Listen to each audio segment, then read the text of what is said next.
People are still trying to figure out what happened in that Alabama-Georgia game. When the dust settled, Ryan Williams has established himself as maybe, or actually, the most electrifying player in college football. But the comparisons are, who does he remind you of? And I got to say, I don't know.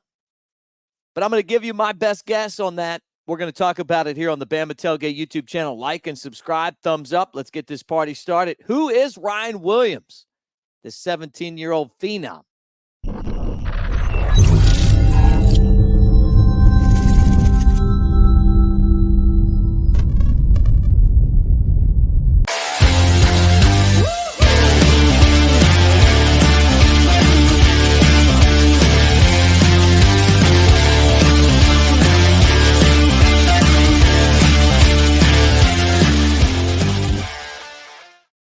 What do you say, everybody? And welcome to the Bama Tailgate YouTube channel. Let's talk about Ryan Williams. And I know everybody's kind of been talking about Ryan Williams. Hollywood, the guy that's supposed to be a senior at Saraland High School. But somebody said to him, hey, man, you probably ought to just go in now and get that college career started. And whoever told him that, the advice that he got, it's paid off, because this guy is absolutely amazing. But the comparisons, where do you start? People have asked me, and I'm sitting there and I'm like, without really saying, who could you say? I mean, he's not Devontae Smith. Honestly, I think he's better. He's not Julio Jones, who's more of a power wide receiver. And then I start to look around the league and I'm like, well, and even college football history in my lifetime. And I'm like, I really don't know where you put this guy as far as who do you say he reminds you of? And I guess it starts with me that he's about the size of Devontae Smith. Obviously, he's got the best hands I've ever seen. He is an absolute acrobat when it comes to catching the ball, making plays. And then on top of that, his ability to score is a lot like Smitty. I mean, no doubt about it. When he gets in the open field, he's going to make you pay. But the sidestepping and the twirling and the flair for the dramatic really is amazing.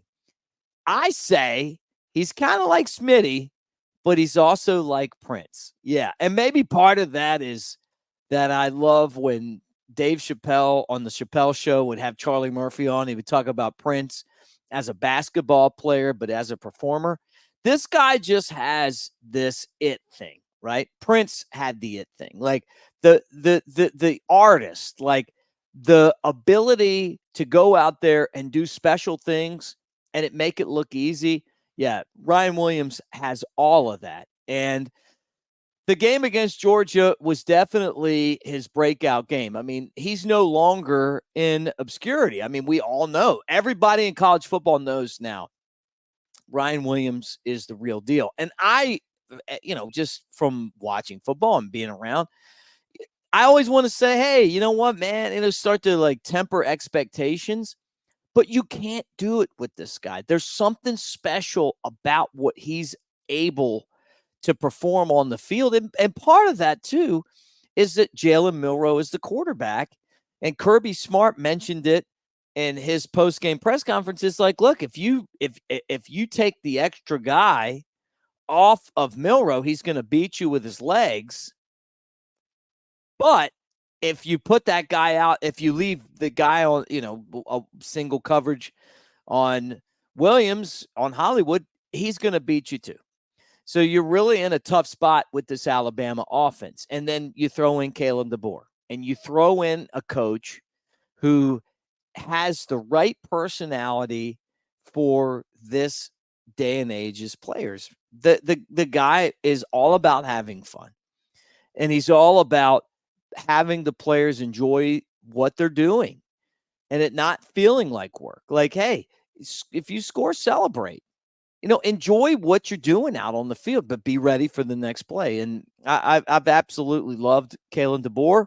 I loved Nick Saban before him, but I think DeBoer is the right guy for the job. And, one of the things that we've talked about a lot in the comment section is you guys that say, hey, man, they didn't do a good job managing the clock in the second half. And I agree.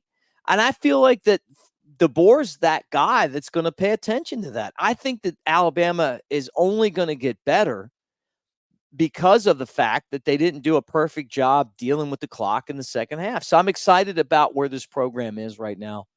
But I think Ryan Williams is just like Prince, man. I mean, we're partying like it's 1999. I mean, this guy, Prince, to me, was one of the most unique performers out there. And you can't go back in time and go, well, Prince reminded me of this guy or that guy. No, he was totally his own thing. And there was just this toughness, but yet this personality that he had. And I look at Ryan Williams and I think that, I'm painting my nails, I'm going to come at you a little bit on social media. I'm going to have a fun time doing it. And he totally represents what this day and age, college athletes like. But he's a superstar. So I've had a lot of fun watching him. I've been absolutely enamored with what he's doing. And I'm sure like a lot of you guys have.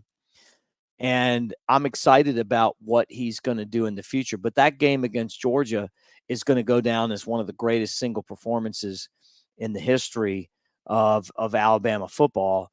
And that catch, to basically beat Georgia and move Alabama to number one is just absolutely amazing. And even his teammates, are talking about that, like guys that play with them, they love him, I mean, you hear guys say, hey, I ain't going to lie, I've never seen anybody do that, because you can't say you've seen anybody do that, right? That was Q Robinson saying that. Look, dude, you can't say that because nobody's ever done anything like that before.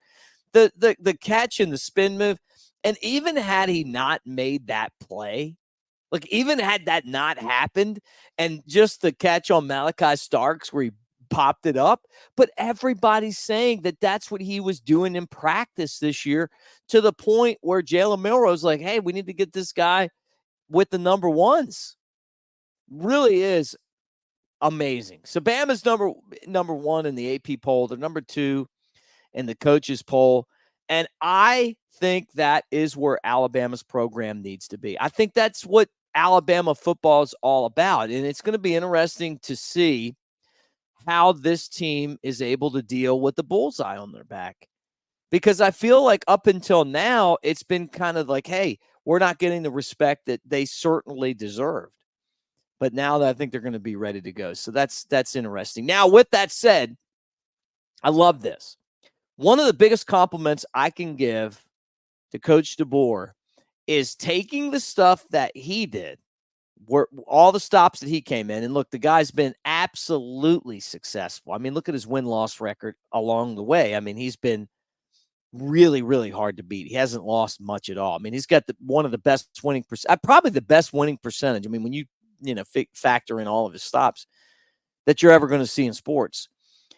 And now he's in Tuscaloosa and he's taken over for Nick Saban, and he's trying to figure out, how do I do this? How do I deal with, all of us? I mean, how do I, this is a big media market for college football. I mean, this isn't Washington. This isn't Fresno State, Indiana, wherever in Sioux Falls.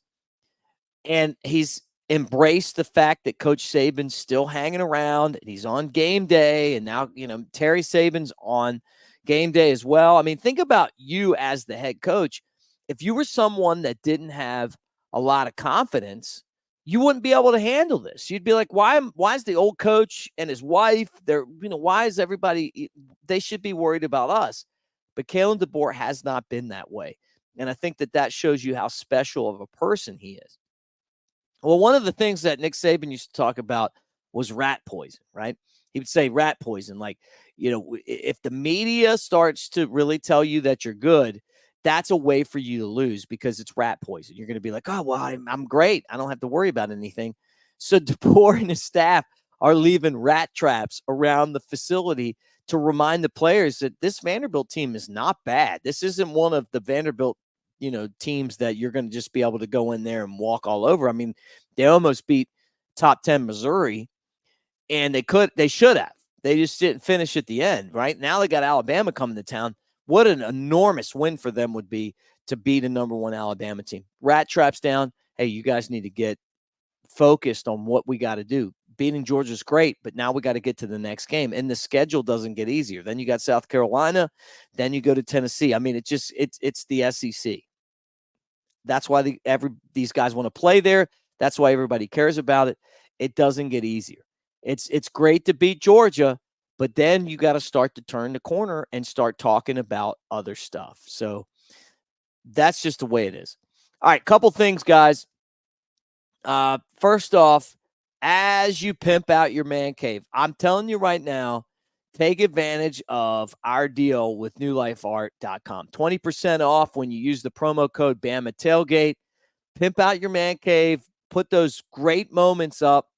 I would not be surprised if there's not a Ryan Williams, Daniel Moore print. Now, I don't know how Danny's going to figure out how to paint that, but I think we're all excited to see what that is. Is it a 3-panel print?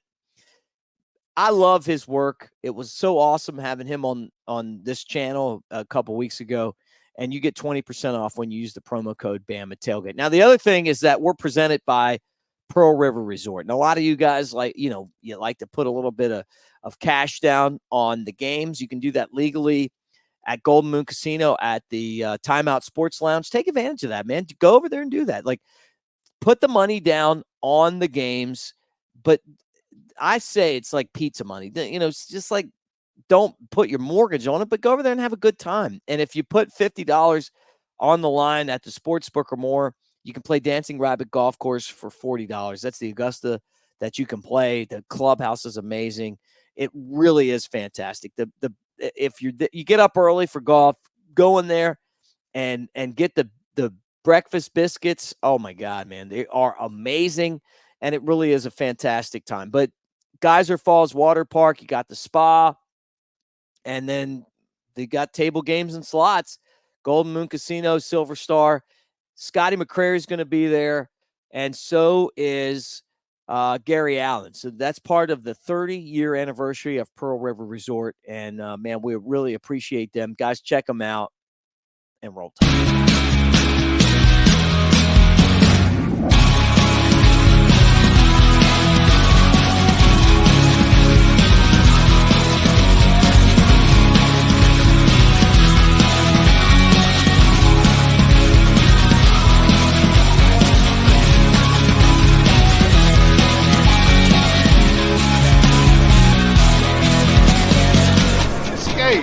To Pearl River Resort.